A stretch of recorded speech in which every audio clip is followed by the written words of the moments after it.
All right, ladies and gentlemen, at this time we have some poetry, Special project. special poetry. So please help us welcome, put your hands together and welcome Iko Oke to come and present poetry. Iko, ladies and gentlemen, put your hands together and hands together.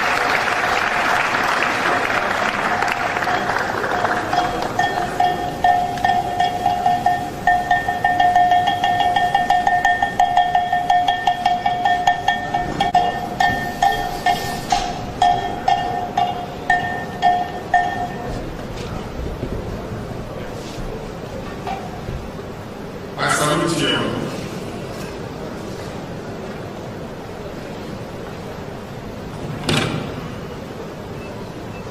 Some years ago, I started writing poems in Igbo. About 20 years after writing poems, especially in English. I also started writing poems in English. And in a short while, I wrote fantastic poems in Igbo and then translated them into English.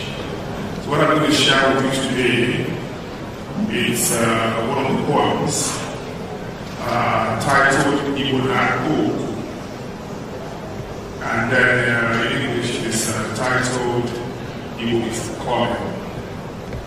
Igbo Naku. Well, it's a clarion call by Igbo, which I ask to convey to all of you.